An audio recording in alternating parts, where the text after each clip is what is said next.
This is my gift. My curse. Who am I? I'm Spider-Man.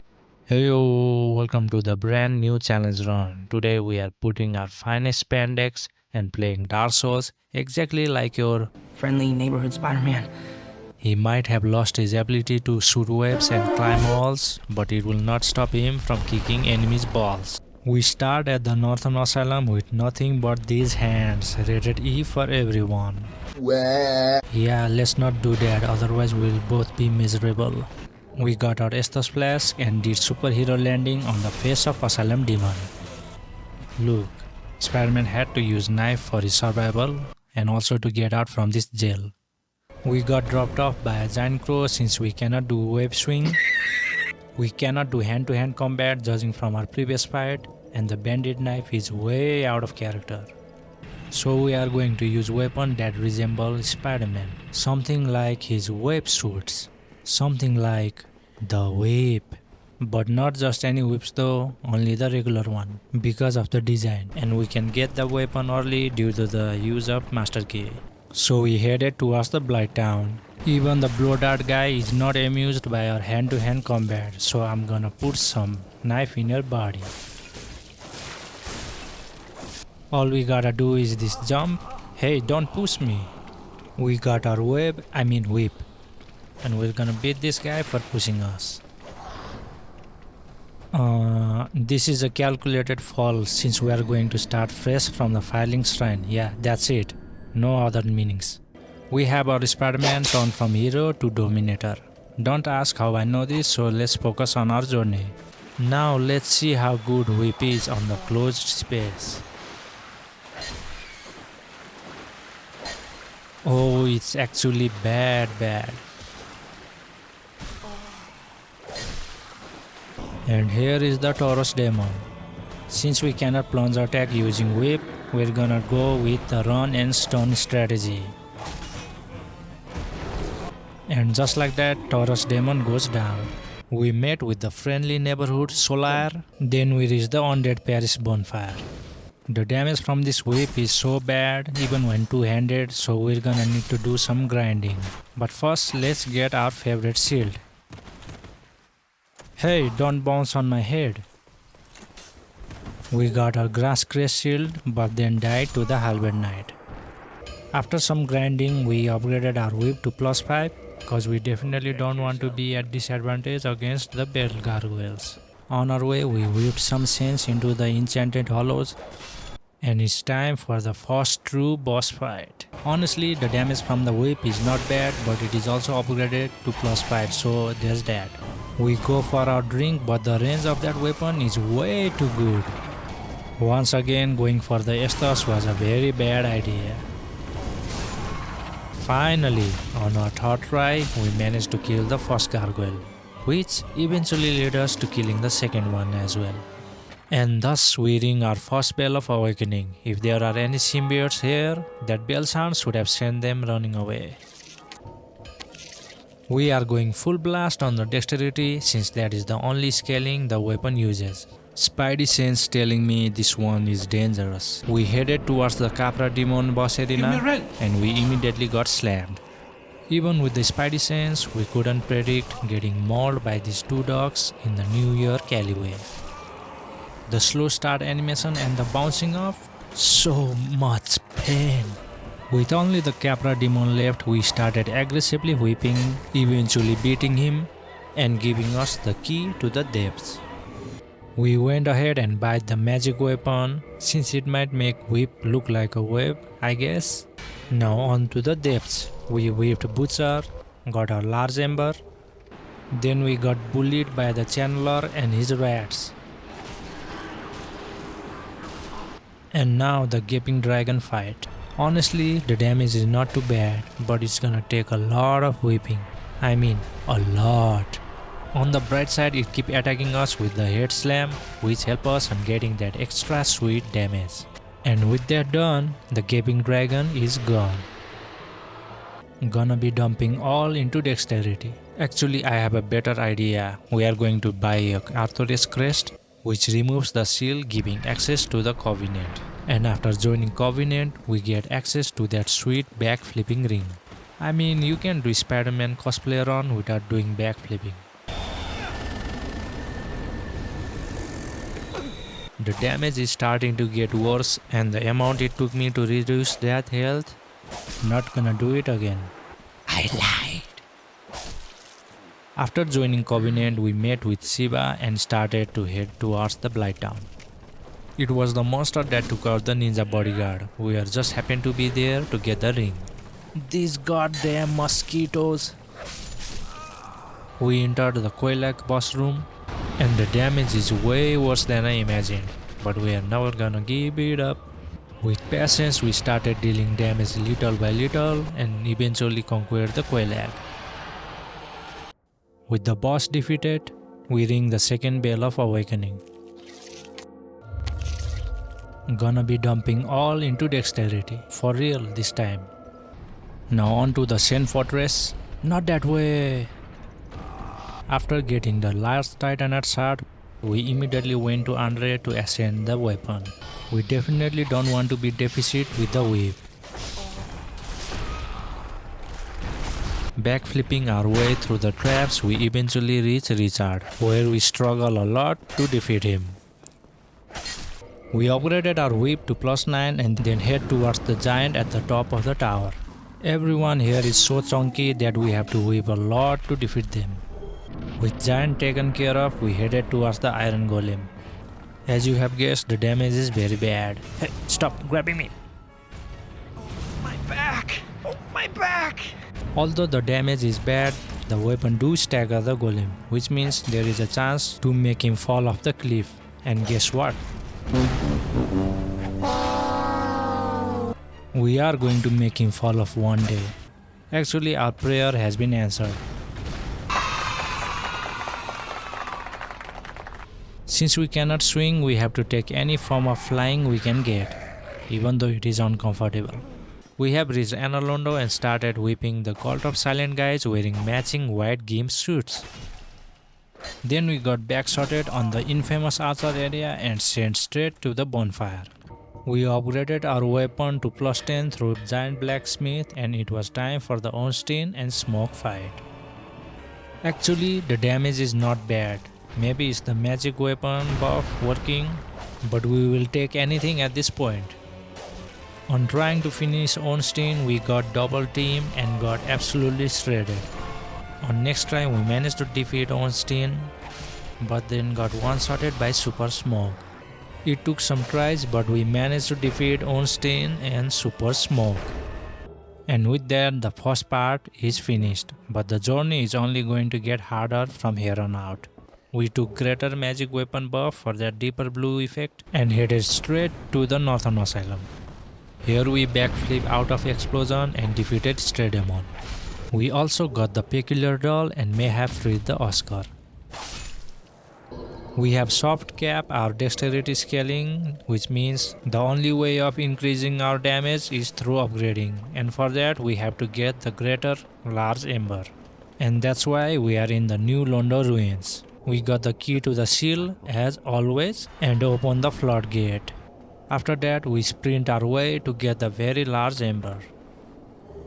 We returned back to the Andre, gave the very large ember to him and ascended our weapon to +11. Before starting the 4-Lord boss fights, also known as the Sinister 4, we're gonna clear out the Darkroot Garden. Starting with Moonlight Butterfly. Now that's the damage we like to see on a whip. We actually managed to finish Moonlight on our first exchange. That is crazy. Then we headed towards the Shift boss arena, which we have to go through for that Arthurius ring. If only there was another way to get the ring. And you already know who is next in the agenda. Whip its head and it's bound for death. Then we unlock first piece of DLC by rescuing Dusk Princess, which also give access to the Olacel Catalyst. We head towards the Duke Archive to hunt the first Sinister. Oh, time to put the Lord Vessel on the altar with these big ass hands. We smacked the back of the Crystal Garden and got our broken pendant. Then we put on the Ring of Sacrifice before entering the Sith boss arena, which actually was a good choice since we were getting cursed even after dying. Thanks to Ring of Sacrifice for taking our curse. You can't escape me!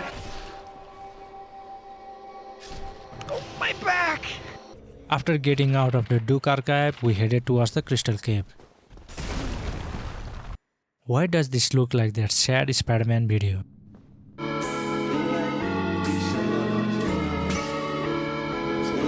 Anyway, we started whipping Sith.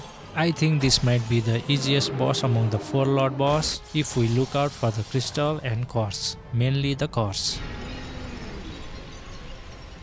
Using our jumping web slash, we defeated Sith. 1 sinister down, 3 more to go. So we headed towards Izalith. I actually did not know that the starting animation of Ceaseless kills you. Just gotta trap his hand now. Any moment now. Any moment.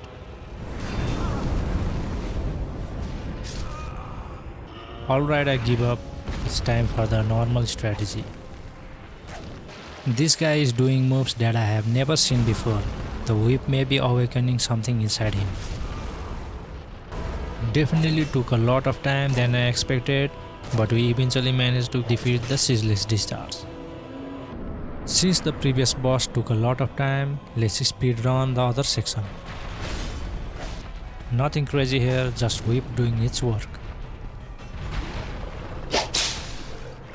On to the next one, the Centipede Demon. That backflip was not worth it. Then we head dive into the explosion and went straight to the lava pit. But what doesn't kill us makes us stronger. And the final stop, the Bed of Chaos. Down goes the first one and then down goes the Spider-Man. We removed the second shield and actually managed to evade the firestorm. All we have to do is jump into the platform and the Bed of Chaos is history. 2 sinister down, 2 more to go. We return back to farm the remaining Titanite songs and upgraded our whip to plus 15. We speedrun the catacombs by jumping off the ledge and directly into the Pinwheel boss arena.